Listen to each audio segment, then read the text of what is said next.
आज की कहानी है शराफत का ढोंग। एक कबूतर और एक कबूतरी एक पेड़ की डाल पर बैठे थे।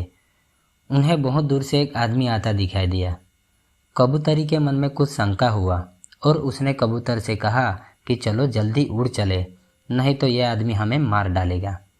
कबूतर ने लंबी सांस लेते हुए इत्मीनान के साथ कबूतरी से कहा, भला उसे गौर से देखो तो सही, उसकी अदा देखो, लिबास देखो, चेहरे से शराफत टपक रही है।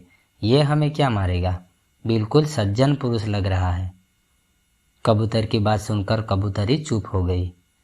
जब वह आदमी उनके करीब आया तो अचानक उसने अपने वस्त्र के अंदर से तीर कमान निकाला और झट से कबूतर को मार दिया और बेचारे उस कबूतर के वहीं प्राण पखेरु उड़ गए। असहाय कबूतरी ने किसी तरह भागकर अपनी जान बचाई और बिलखने लगी। उसके दुख का कोई ठिकाना न रहा और पल भर में ही उसका सारा संसार उजड़ गया। उसके बाद वह कबूतरी रोते हुए अपनी फरियाद लेकर राजा के पास गई और राजा को उसने पूरी घटना बताई। राजा बहुत दयालु इंसान था। राजा ने तुरंत अपने सैनिकों को उस शिकारी को पकड़ लाने का आदेश दिया।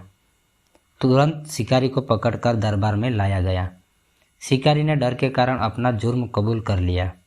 उसके बाद राजा ने कबूतरी को ही उस शिकारी को सजा देने का अधिकार दे दिया और उससे कहा कि तुम जो भी सजा इस शिकारी को देना चाहो दे सकती हो और तुरंत उस पर अमल किया जाएगा।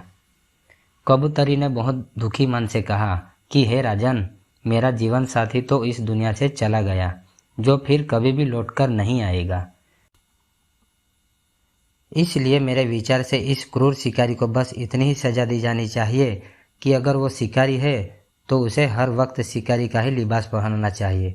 ये शराफत का लिबास वह उतार दे, क्योंकि शराफत का लिबास ओढ़कर धोखे से घिनौने कर्म करने वाले सबसे बड़े नीच होते हैं। इसलिए अपने आसपास शराफत का ढोंग करने वाले बहरूपियों से हमेशा सावधान रहे, सतर्क रहे और अपना बहुत ख्याल रखे। सदैव प्रसन्न रहिए, जो प्राप्त है पर्याप्त है।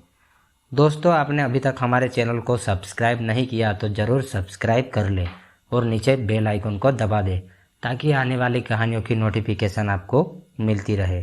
धन्यवाद।